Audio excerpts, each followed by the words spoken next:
If you are a founder, one day you will be in a room with an investor trying to get them to give you money. And they're gonna hit you with a new language. MVP, LTV, CAC, gross margin. And here's the truth, if you stumble, you won't get the check. My name is Arjun. I'm the founder and CEO of Doola, a Y Combinator-backed startup that's raised over $13 million.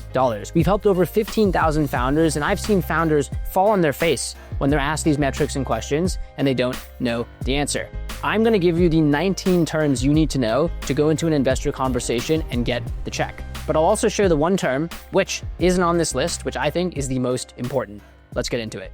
Term number one, MVP, or minimum viable product. Let me explain this in an analogy. Too many founders spend years trying to build the perfect car. They don't launch. However, you can launch with a skateboard. The key, though, is the skateboard then turns into a bike, which turns into the car, and the skateboard is viable, minimum viable product. If your skateboard doesn't have wheels, that's not an MVP, and too many founders put something into the world which doesn't actually provide value. A skateboard is infinitely better than nothing, but it also doesn't have to be a car that you launch with. MVP, minimum viable product. Think skateboard, not car. Term number two, VC or venture capital. This is high risk, high reward investments, but let me actually break this down because not many founders know the game that they're getting into. Venture capital is an asset class. Any investor, a VC or a private market investor, is deploying capital. VC is an asset class, meaning they are expecting a certain return over a certain amount of time. Now, this image will actually explain how VC works.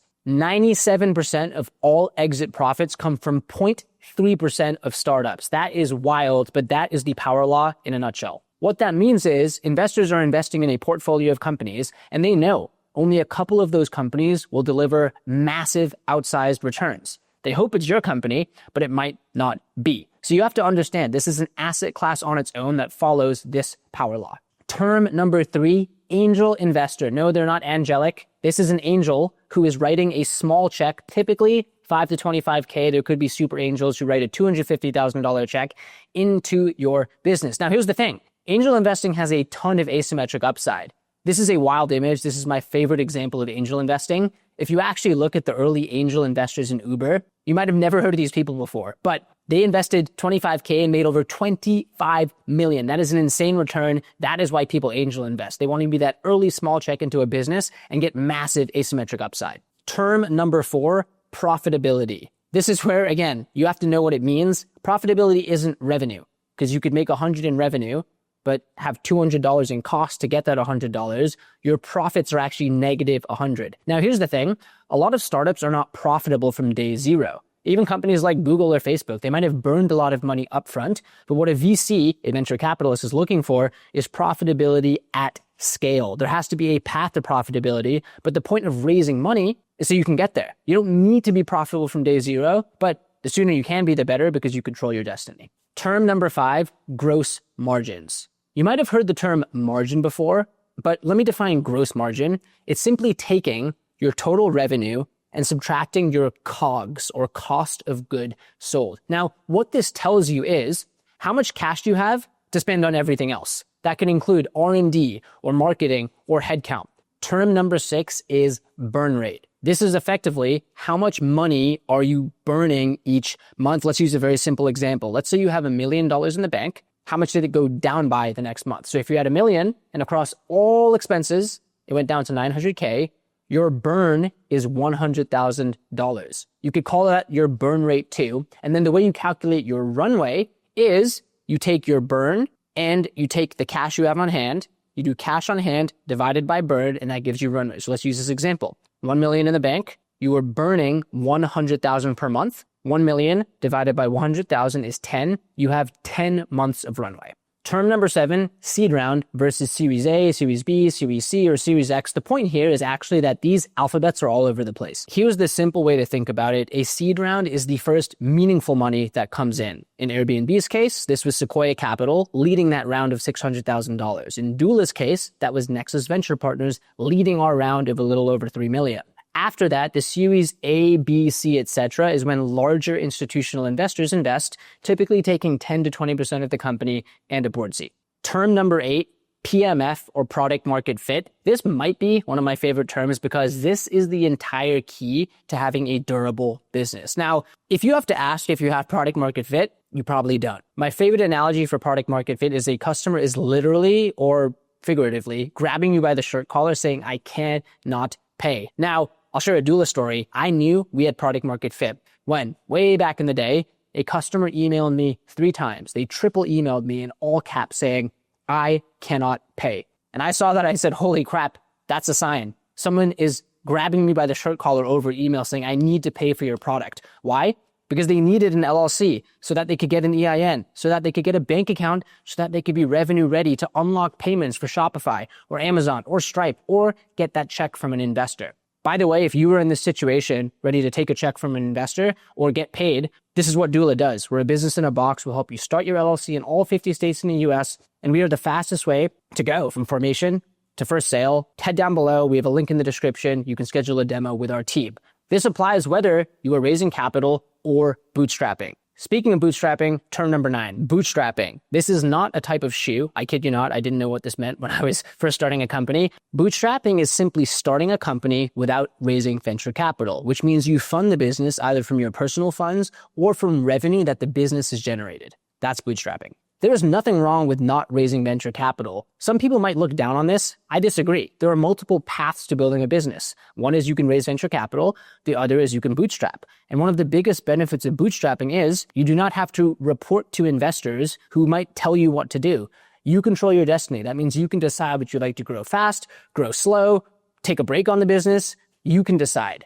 Don't look down on bootstrapping. It's a fantastic way to start and scale a business. Term number 10, convertible note. When you first start to raise money, there's 2 typical things you'll see. The first is a convertible note, and the second is a SAFE, which we'll cover next. Now, a convertible note functions like a debt instrument, so you have to be very careful. What this tactically means is there's typically an interest rate and a period by which you must pay back the note. It is your job as a founder to read the fine print extremely carefully. Term number 11 is the SAFE, which stands for Simple Agreement for Future Equity. This was actually invented by Y Combinator, and the benefit of a SAFE is it allows you to close your round faster. There's less terms to worry about, and it does not function exactly like a debt instrument with an interest rate. If you want me to do a dedicated video on how SAFEs work and how the YC standard investment works, comment down below.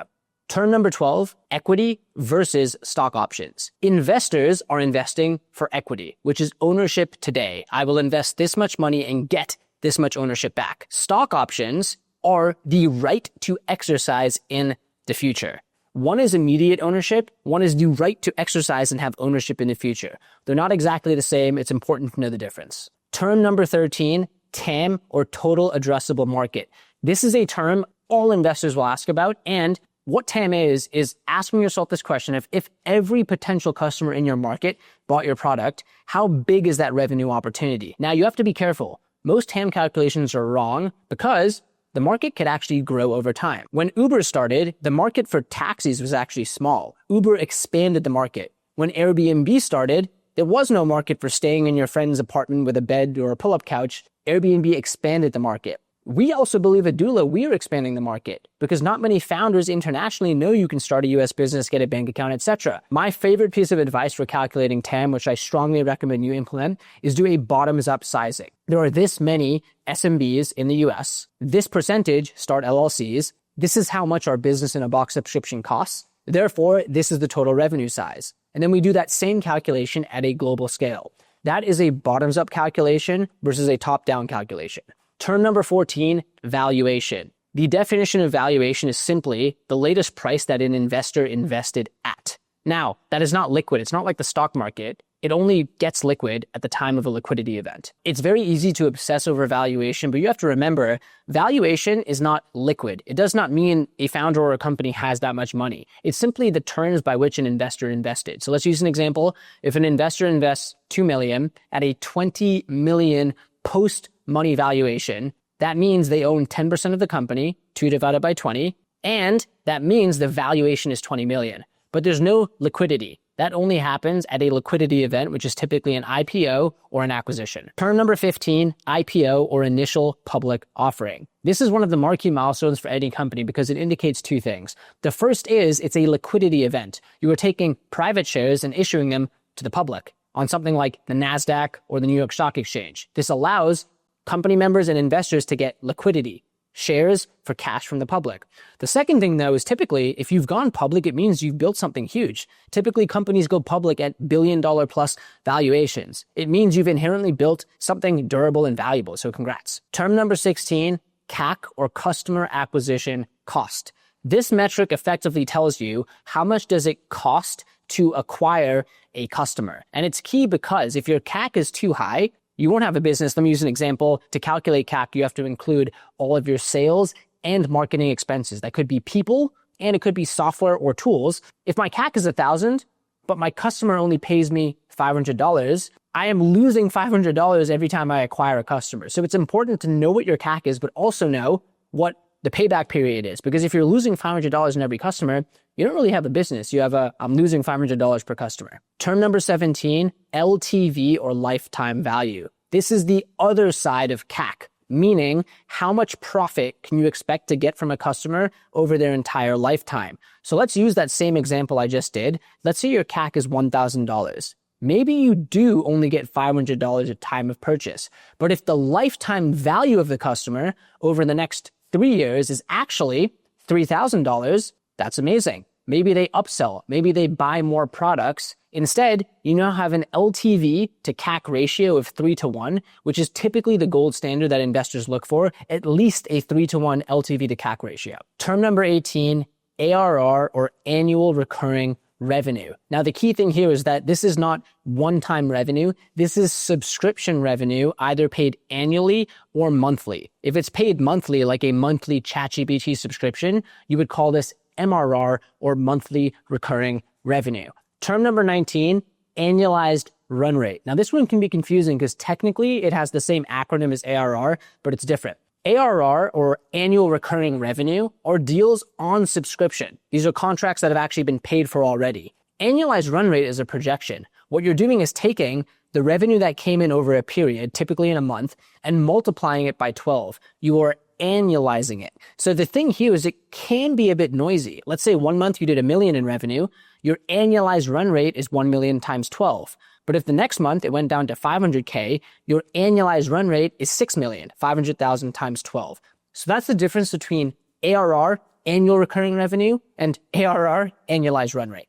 Term number 20, default, dead, or alive. I gave you 19 terms, but the truth is, I don't think they're the most important. To me, the most important metric is the one that isn't just a singular snapshot. It's the metric called default, dead, or alive, which tells you, are you on track to become profitable, or are you on track to have your business die? Now, the way you would calculate this is, given your current growth rate, so revenue coming in, and given your current expenses, are you on track to reach profitability? It doesn't have to be today, it doesn't have to be tomorrow, but are you on track to do that before you run out of money? And this bonus, term 20, is the most important to me because you only lose if your business dies. And truthfully, your business can only die if two things happen. You run out of money, or you as a founder lose motivation. So you know the most important question to ask. Are you default, dead, or alive? You're probably wondering, okay, but how do I actually calculate it? I've recorded a video exactly on this topic, breaking down how you can calculate, are you default, dead, or alive? Watch this video next.